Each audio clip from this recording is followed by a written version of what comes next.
Assalamualaikum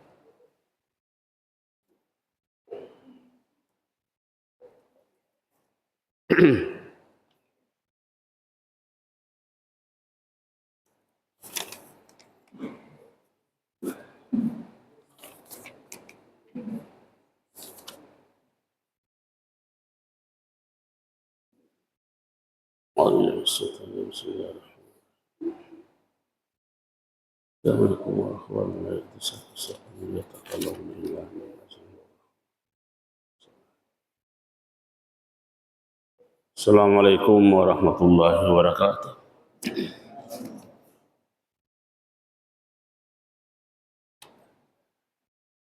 Alhamdulillah rabbil alamin wassalatu wassalamu ala rasulillah karim Sayyidina Muhammadin wa ala alihi wa ashabihi ajma'in. Allahumma la ilma lana illa ma 'allamtana innaka antal alimul hakim. Fa'allimna ma yanfa'una wa anfa'na bima 'allamtana. Allahumma ja'alna mimman yastami'una al-qawla wa yattabi'una ahsana. Fala taj'alna mimman 'arada 'an dzikrik fa inna lahu ma'isatan danqa. Wa adkhilna fi ibadika as-salihin bi rahmatika ya arhamar rahimin. Jamaah subuh yang dimuliakan Allah Subhanahu wa taala, kembali kami tak henti-hentinya mengajak kita semua untuk senantiasa memuji dan bersyukur kepada Allah Subhanahu wa taala atas segala limpahan nikmat dan karunia-Nya kepada kita sekalian. Begitu pula kembali kami mengajak kita semua untuk senantiasa meningkatkan intensitas salawat kita kepada Rasulullah Sallallahu Alaihi Wasallam.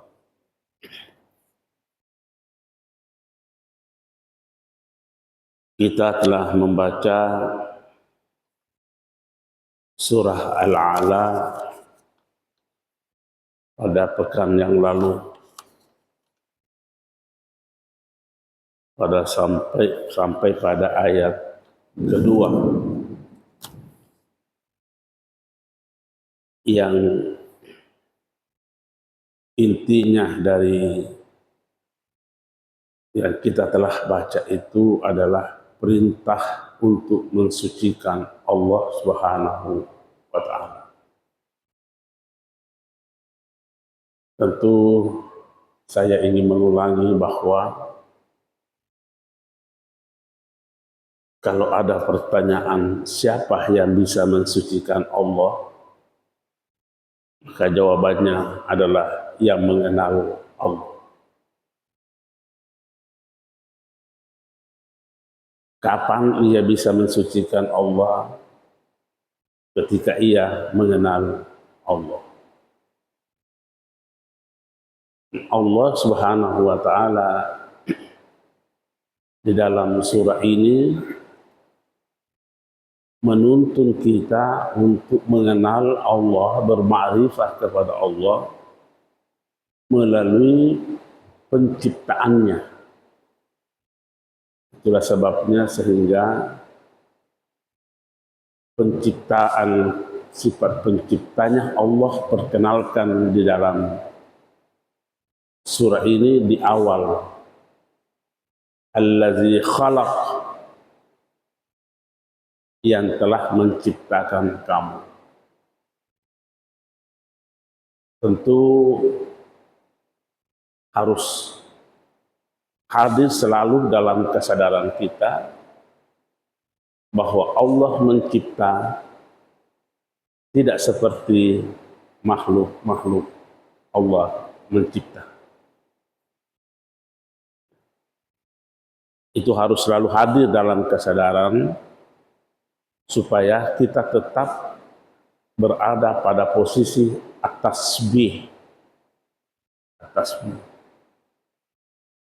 Jadi ucapan-ucapan kita bertasbih subhanallah, subhanallah, subhanallah itu hanya memagari hati kita untuk tidak lari kemana-mana.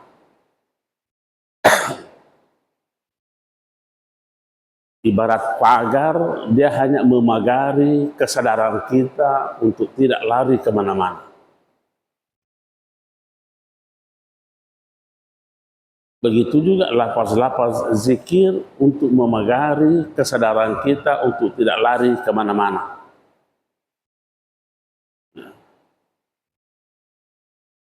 Karena kita punya potensi untuk seperti itu, karena dalam membicarakan mencipta selalu hadir dalam kesadaran kita yang namanya mencipta adalah ibda'us syai', mengadakan sesuatu. Dan makhluk manusia ada kemampuan untuk itu, mencipta seperti yang ada dalam pikiran kita. Tetapi itu pun kita harus sucikan Allah dari apa yang ada dalam pikiran kita tentang kata mencipta. Karena kita sering membaca ayat itu, laisa kamitslihi syai'un.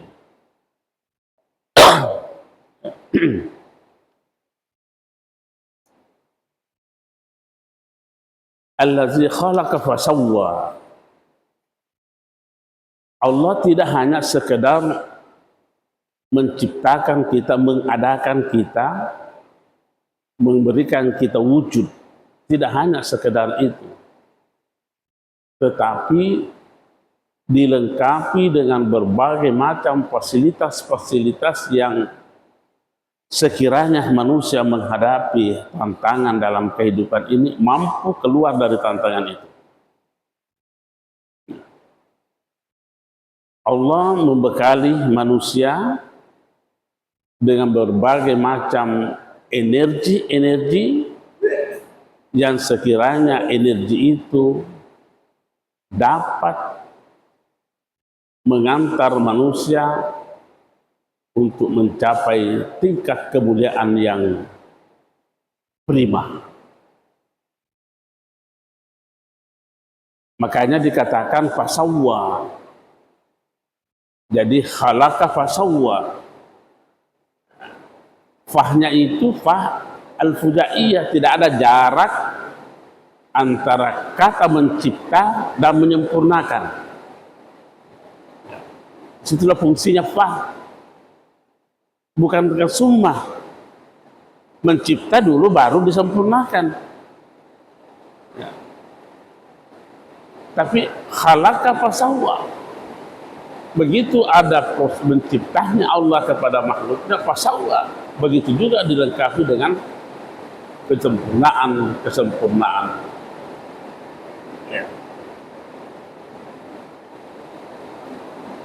Itulah sehingga kita tidak ingin menghadirkan dalam kesadaran kita kata mencipta itu lari kepada bentuk. Kita tidak ingin kesadaran kita lari kepada model. Ya. Memang di dalam surah At-Tin dikatakan bi ahsani taqwim. Saya secara pribadi tidak cenderung menerjemahkannya kepada bentuk dan model daripada penciptaan ini. Kesempurnaan yang dimaksudkan dalam pandangan saya adalah kesempurnaan penciptaan dari sisi energi-energi dan potensi-potensi yang dimiliki untuk bisa mengatasi berbagai hambatan yang dihadapi manusia. Karena kalau kita berbicara bentuk, berbicara model, relatif. Kenapa? Karena relatif sekali yang namanya bentuk. Kalau kita ditanya mana yang lebih bagus, piring atau gelas, kita mau jawab apa? Makanya kita katakan relatif dari sisi bentuk. Terkadang gelas lebih indah, lebih bagus, lebih manfaat daripada piring. Terkadang piring juga lebih baik dibanding gelas. Makanya saya secara pribadi tidak ingin membawa makna itu ke dalam bentuk. Relatif sekali. Mana yang lebih bagus, sendok atau garpu? Ya. Karena persoalan bentuk. Oh, kalau begitu kita ingin memaknai ini adalah makna kesempurnaan fasilitas-fasilitas yang dimiliki oleh manusia untuk bisa dimanfaatkan. Kalau itu yang menjadi ukuran, jelas adanya. Di mana jelas adanya bahwa ada energi yang dimiliki oleh manusia tidak dimiliki oleh makhluk-makhluk lain.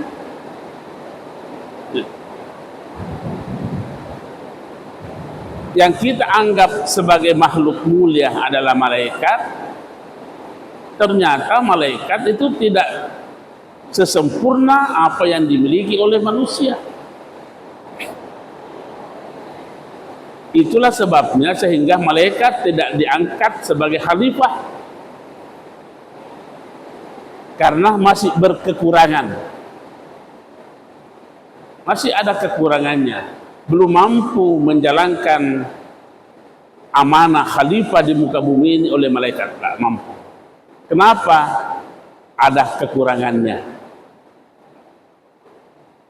tidak ada nafsunya.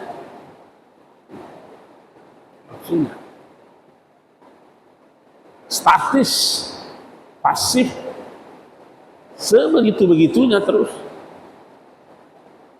Manusia diberi kesempurnaan seperti itu,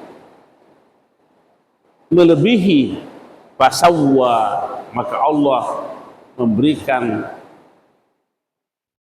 kesempurnaan yang sekiranya ketika menggunakan segala fasilitas ini mampu menjadi khalifah Allah di muka bumi ini. Fasawwa, seseorang yang mampu memanfaatkan segala macam energi-energi yang Allah berikan padanya, maka manusia inilah yang bisa menjaga keseimbangan dirinya. Ada akal, ada nafsu, ada hati, ada fuad, ada lub, ada rahasia, ada ruh. Kalau ini maksimal kita manfaatkan, manusia inilah mampu menjaga keseimbangan dirinya. Bagaimana bentuk mampu menjaga keseimbangan dirinya? Sekalipun orang itu dia butuh, tapi tidak menampakkan kebutuhannya terhadap sesuatu. Sekalipun ia tak berpunya, tapi orang lain menyangka bahwa dia adalah orang yang berpunya. Itulah yang disebut di dalam ayat di surah Al-Imran, kalau salah itu Al-Baqarah, bahwa memang ada manusia yang seperti itu, yang menyibukkan dirinya dalam fisabilillah, sampai-sampai ia tidak mampu mencari kehidupan, yang mencukupi kehidupannya di dunia ini. Ya. Itu ayat itu. Orang dulu berkata, bukan orang miskin ini, karena tidak nampak kemiskinannya, tidak nampak kebutuhannya, membutuhkan sesuatu. Ya.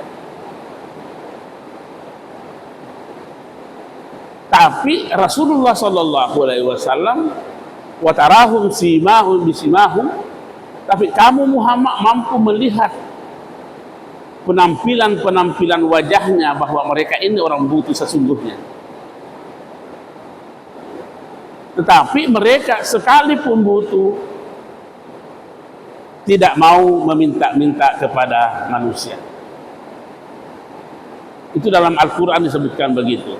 Inilah tadi yang kita katakan bahwa orang yang mampu menghidupkan energi-energi yang Allah berikan kepadanya, bekerja secara maksimal, mampu menjaga dirinya dalam keseimbangan. Ulama-ulama tafsir kita banyak mengomentari hal itu. Sekalipun ia bersedih, tapi tidak menampakkan kesedihan. Sekalipun ia bergembira, tapi tidak menampakkan kegembiraannya. Inilah manusia-manusia yang steril. Kesadarannya senantiasa bekerja secara maksimal. Itulah yang kita katakan makna fasawwa. Allah menyempurnakan orang itu. Allah menyempurnakan penciptaan manusia. Dan saya ingin mengulangi bahwa input seluruh manusia, input sama. Tidak ada bedanya antara si kafir dengan si beriman, inputnya sama. Mau beriman sama, mau kafir sama, inputnya. Cuma yang masalah mengapa berbeda output? Karena berbeda cara mengelola input itu. Ya. Sudah pasti akan berbeda outputnya ketika kita berbeda mengelola input itu. Jadi jangan kita heran kalau sekiranya ada orang yang salah dalam menjalani kehidupan ini, ya karena salah mengelola input itu. Banyak sekali ilustrasi-ilustrasi kehidupan yang bisa kita jadikan rujukan untuk pembenaran akan hal ini. Mungkin saja anak kita yang kuliah di Jakarta umpamanya 3 orang, sama input, sama uang belanja kita kasih, sama motor kita kasih, sama penginapan kita, tidak ada bedanya. Tapi ternyata outputnya berbeda. Kenapa? Karena berbeda mengelola input-input yang diberikan kepadanya. Begitu juga manusia ini. Saya ingin mengulangi bahwa input sama, tidak ada bedanya.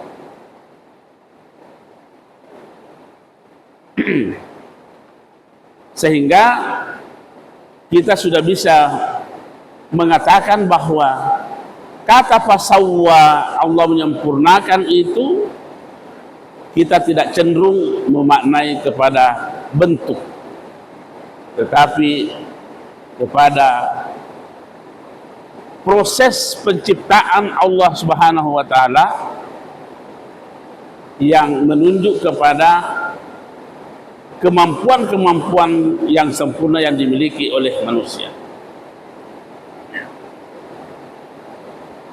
Kita banyak membaca, kita banyak mendengar bahwa proses penciptaan manusia itu ada pada aspek material, ada pada aspek rohania. Ya. Kalau kita berbicara unsur-unsur materialnya, maka sudah pasti berbicara masalah fisik. Berbicara menyangkut masalah fisik, pasti yang ia butuhkan nantinya pada material. Begitu juga ketika berbicara unsur rohaniahnya, maka pasti yang dia butuhkan adalah persoalan-persoalan rohaniah. Ini ada dua daya tarik dalam diri kita ini. Yang mana lebih kencang daya tariknya? Apakah daya tarik material yang lebih tinggi, kemudian daya tarik rohanianya melemah? Daya mana yang lebih banyak kita penuhi? Kebutuhan rohaniahnya atau kebutuhan fisiknya? Karena ini dua daya tarik yang bersamaan ini. Daya tarik fisik dan daya tarik rohani. Nah, sekarang yang mana lebih banyak kita menjawab tuntutan-tuntutan itu? Tentu bagi mereka yang berada pada posisi pasawwa, adalah terjadi keseimbangan yang utuh.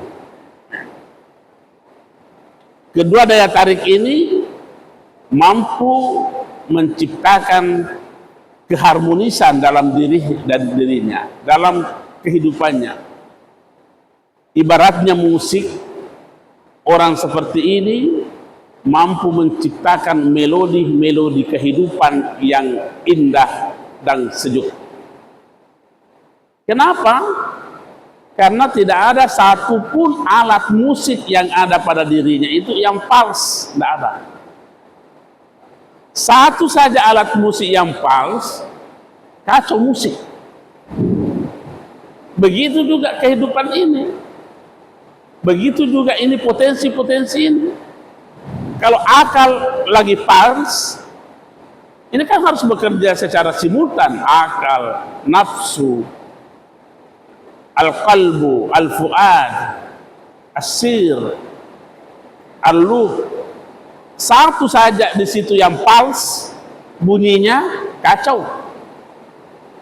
Kacau.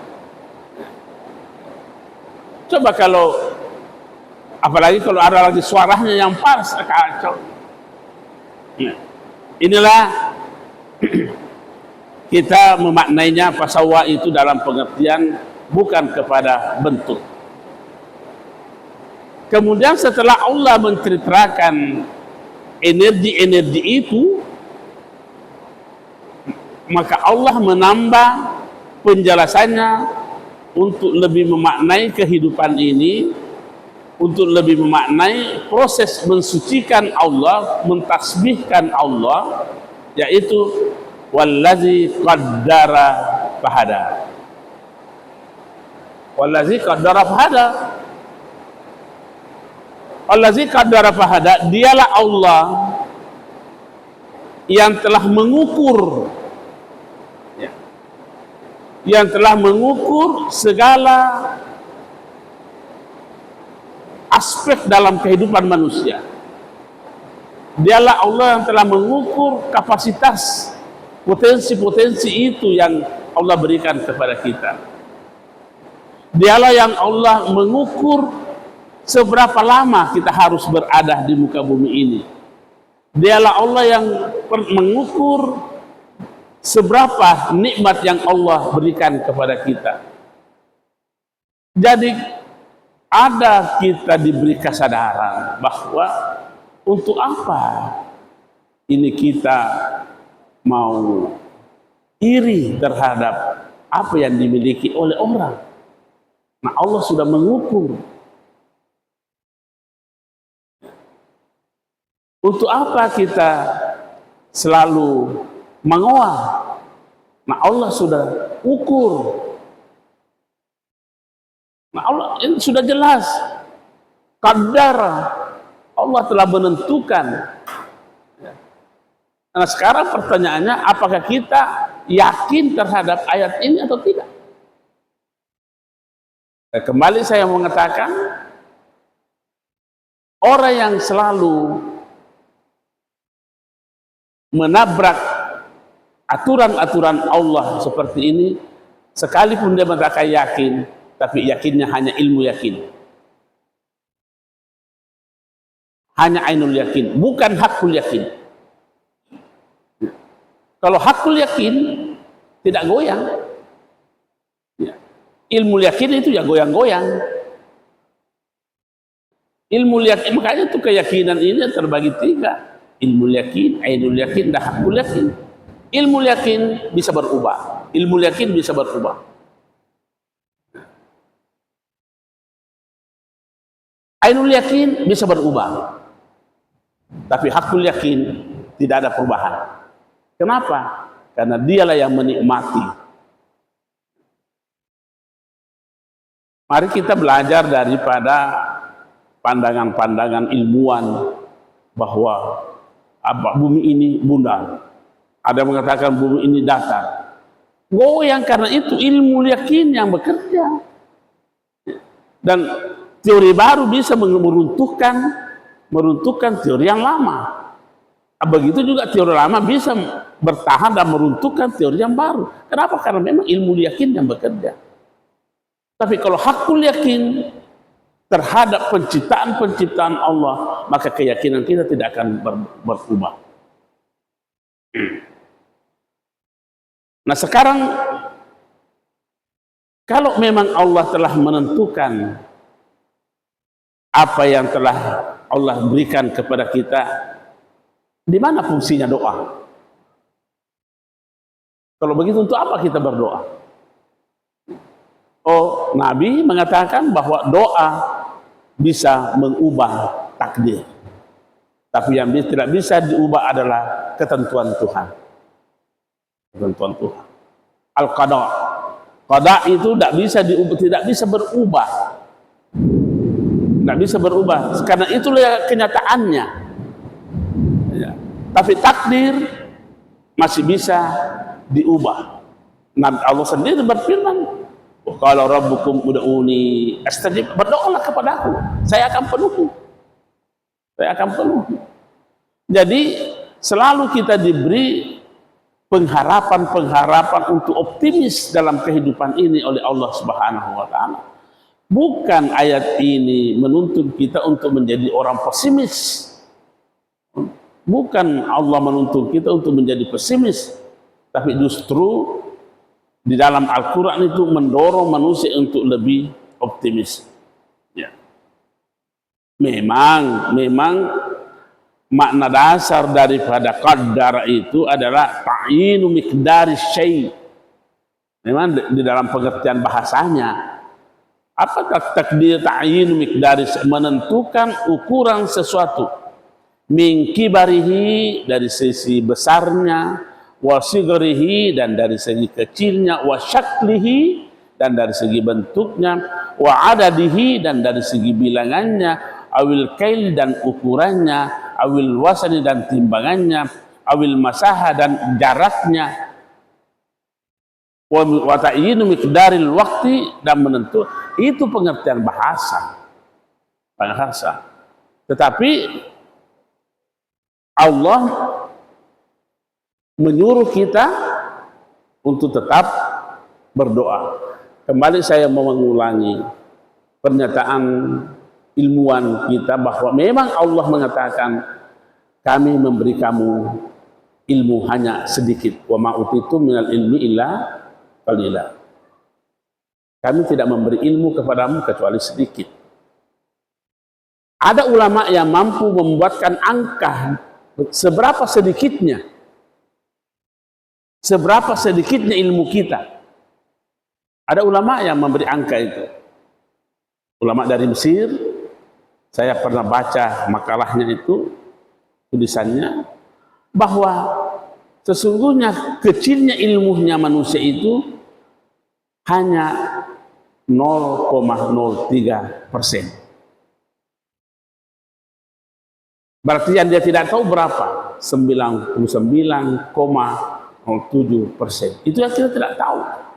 Nah, untuk mengantisipasi yang kita tidak tahu ini, yang bekerja apa? Doa. Karena kita tidak tahu seperti apa ukuran yang Allah telah berikan kepada kita. Oh, optimis, selalu maksimal, maka doa. Allazi qaddara, kemudian di samping Allah telah menentukan ukuran-ukuran segala sesuatunya ini, pahada. Pahada itu jangan selalu kita memaknai pahada itu hanya kepada mengetahui yang benar. Tidak. Mengetahui yang salah adalah sebuah hidayah besar.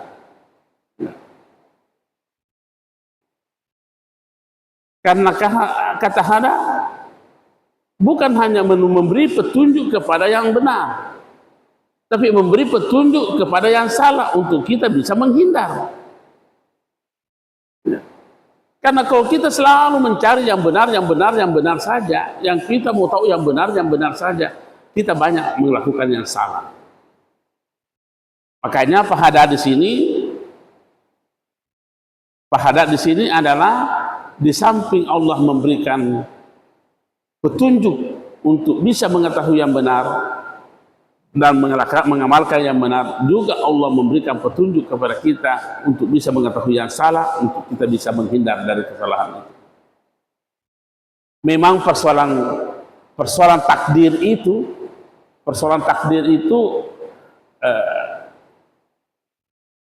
agak berbahaya membicarakannya. Kenapa? Karena bisa kita terjerat kepada suatu keyakinan yang menyimpang. Itulah sebabnya sehingga Sayyidina Ali radhiyallahu anhu pernah ditanya, bagaimana takdir itu Ali? Jangan kau bicara menyangkut masalah takdir. Berusaha saja. Kenapa? Karena menurut Ali bin Abi Thalib radhiyallahu bahwa takdir itu adalah ibaratnya thariqun muzlimun. Ibarat sebuah jalan yang gelap. Ibarat sebuah jalan yang gelap. Kita tidak tahu seperti apa ukuran kita ini. Karena ia jalan yang gelap, fala tasluquhu, maka jangan kamu masuk di situ. Kemudian beliau lagi, karena memang Ali itu sangat hebat dalam ilmu balaghah, sampai pidato-pidatonya itu menjadi referensi dalam ilmu balaghah, ilmu keindahan berbahasa. Ya. Itu menjadi rujukan. Ada kitab namanya Nahjul Balaghah. Nahjul Balaghah itu ilmu tentang keindahan berbahasa, semua merujuk kepada pendapat Ali bin Abi Thalib. Seperti ini, mampu mengilustrasikan sesuatu yang berat untuk dipahami, tapi hanya menjadi gampang dimengerti. Makanya dia katakan, takdir itu ibarat jalan yang gelap. Maka jangan kamu lewat di situ. Maksudnya itu, jangan terlalu diperbincangkan itu masalah takdir. Sebuah kegelapan, kita tidak tahu apa di situ. Siapa yang tahu di sini? Takdirnya tidak ada. Makanya Ali mengatakan adalah ibarat jalan yang gelap. Fala tasluquhu, jangan masuk di situ. Bahkan dikatakan wa bahrun amikun. Takdir itu ibarat lautan yang dalam. Maka jangan coba-coba berenang di situ. Itu kata Ali bin Abi Thalib. Makanya beliau mengatakan wasirrullahi farallahu wala tatakallafuhu. Itu adalah rahasia Allah. Jangan mampu mengutak-atiknya. Nah, jadi kalau demikian adanya apa yang kita mau lakukan? Ulama kita memberi jawaban. Kalau persoalan takdir ini adalah sesuatu yang jalan yang gelap dan kita tidak mampu melihat, maka ada nasihatnya ulama kita di dalam kitab Majmu'ur Rasail yang ditulis oleh Imam Al-Ghazali. Jawabannya adalah wa minal abdi al-isti'anah wa minallahi al-qurb. Artinya tugas kita hanya meminta tolong kepada Allah. Tugas kita adalah hanya meminta tolong kepada Allah, dan Allah akan al-qurb, menjadi dekat dengan kita. Yang kedua, jawabannya kata Imam Ghazali, wa minal abdi al-juhdu. Wa minal abdi al-juhdu. Pekerjaan kita hanya bersungguh-sungguh. Bersungguh-sungguh. Wa minallahi at-taufiq. Kalau kesungguhan telah dilahirkan oleh manusia, maka Allah akan memberikan taufiknya. Apalagi tugas yang ketiga, menjawab dalam perbincangan takdir. Imam Ghazali mengatakan, wa minal abdi al-adabu. Perbaiki saja akhlakmu, perbaiki saja tata keramahmu, tata kemuliaan-kemuliaan perilakumu. Wa minallahi al-karamah. Allah akan memberikan kamu kemuliaan-kemuliaan. Ini prinsip-prinsip kehidupan. Prinsip-prinsip kehidupan yang diajarkan oleh ulama-ulama kita, yang diajarkan oleh Sayyidina Ali, yang diajarkan oleh Rasulullah, yang diajarkan oleh sahabat-sahabat Rasulullah. Karena lapas-lapas yang ada dalam Al-Quran ini memang memerlukan penjelasan. Cuma masalahnya, penjelasan itu masih membutuhkan penjelasan. Penjelasan itu masih membutuhkan penjelasan. Ya. Itu prinsip Imam Syafi'i itu. Ada dalam kitab Ar-Risalahnya Imam Syafi'i. Kalau kita baca, itu risalahnya Imam Syafi'i dalam ilmu usul fikihnya, dikatakan sebenarnya itu penjelasan memiliki makna yang banyak. Oleh karena itu, maka setiap penjelasan masih membutuhkan penjelasan lagi. Penjelasan. Sampai bisanya dipikir semua ulama-ulama kita yang begini, ini kita tinggal menikmati, tinggal melakukan. Jadi kembali mengatakan bahwa tugas manusia ini untuk menyikapi allazi qaddara fahada.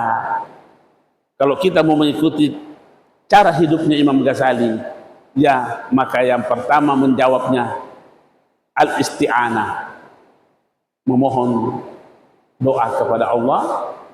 Allah akan memberikan al-qurbnya kepada kita. Yang kedua, tugas kita hanya bekerja secara sungguh-sungguh, Allah akan memberikan taufik. Yang ketiga, pelihara akhlak yang mulia, Allah akan memberikan kemuliaan-kemuliaan. Itu prinsipnya Imam Ghazali. Ya. Karena bagaimana pun mau memberikan penjelasan, penjelasan yang kita berikan ini masih butuh terhadap penjelasan.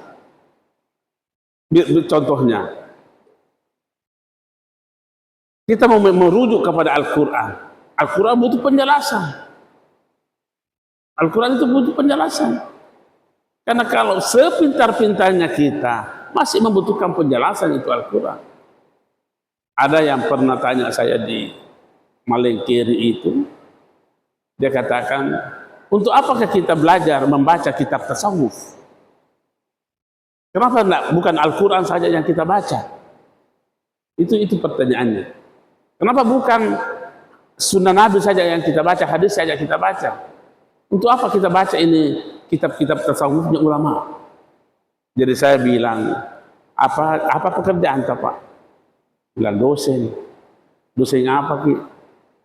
Dosen matematika di Malengkiri. Oh, bagus. Sekarang saya mau pergi beli buku kedokteran gigi berbahasa Indonesia. Dan pasti Bapak mampu membacanya tamat ini buku kedokteran gigi sampai 45 kali tamatnya. Begitu selesai membaca kitab kedokteran gigi, apa Bapak berani mengoperasi giginya orang? Pasti tidak bisa. Tidak bisa. Makanya membutuhkan penjelasan-penjelasan. Begitu juga sunnah membutuhkan penjelasan-penjelasan. Maka lahirlah berbagai macam dalil-dalil syar'i untuk bisa diperpegangi. Lahirlah ijma', lahirlah qiyas. Begitu lahir qiyas, bukan hanya satu, lahirlah 9 macam qiyas.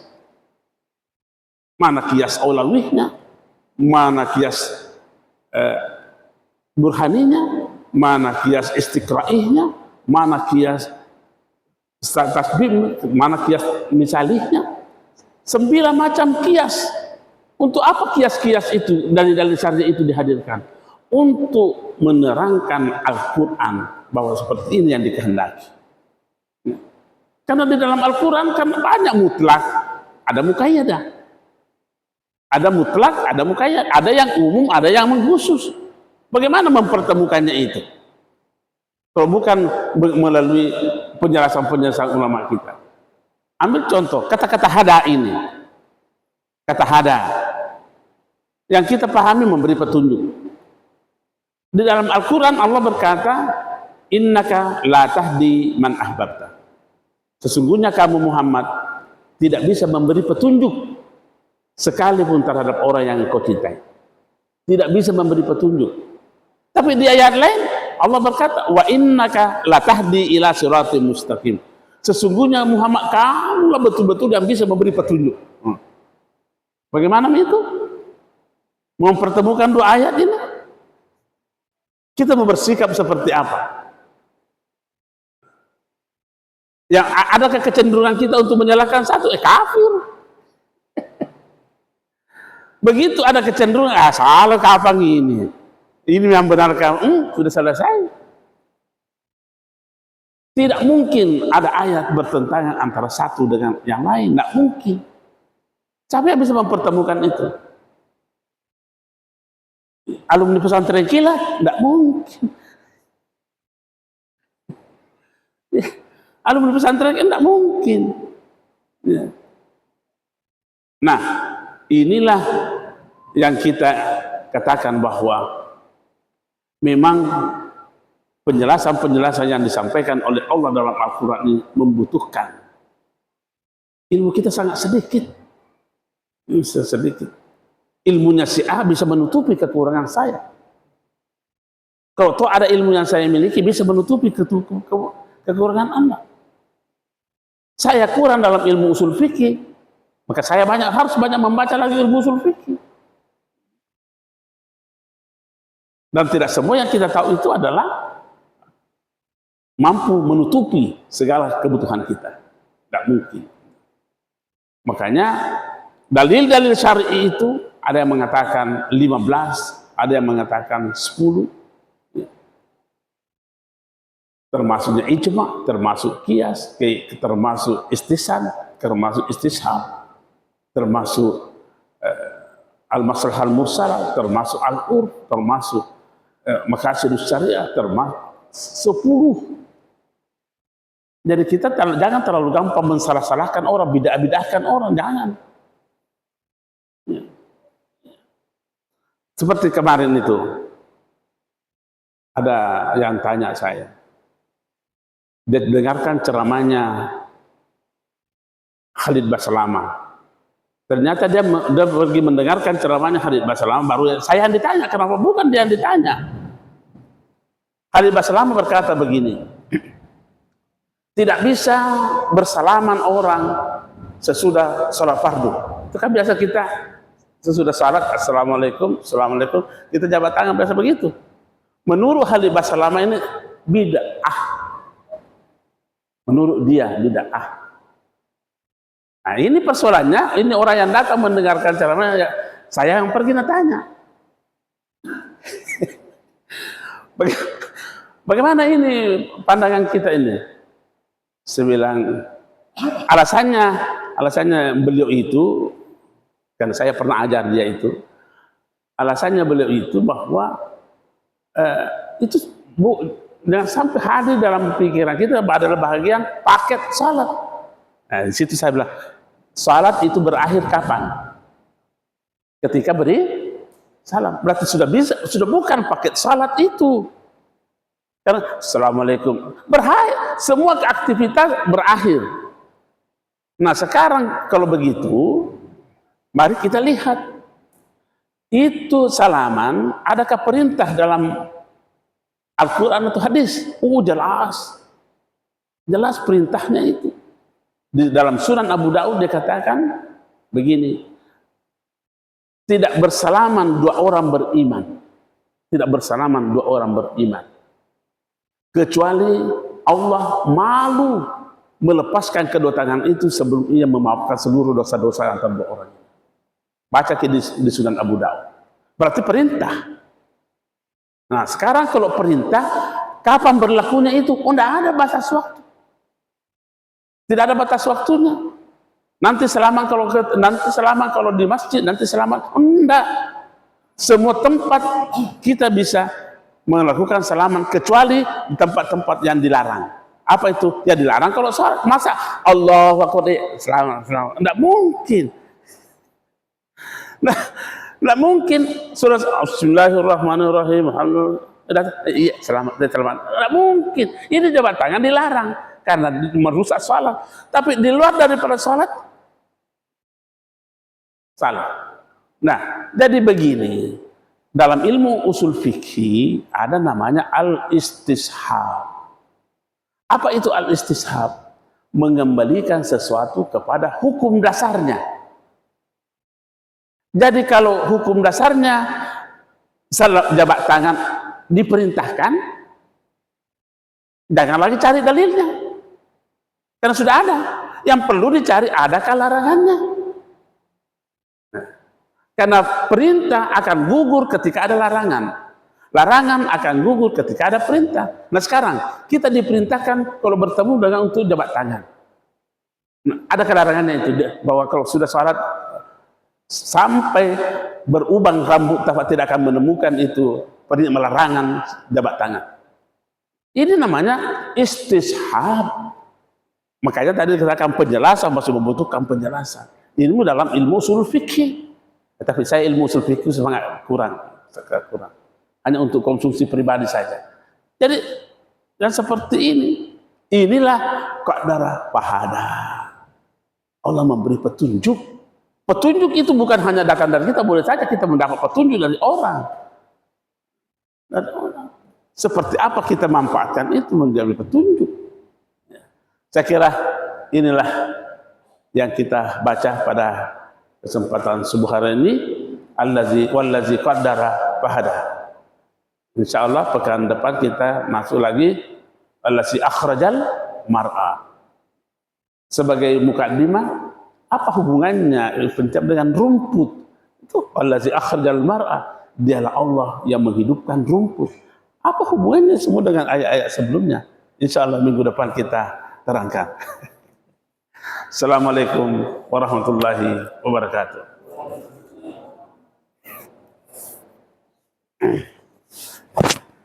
Allahu Akbar.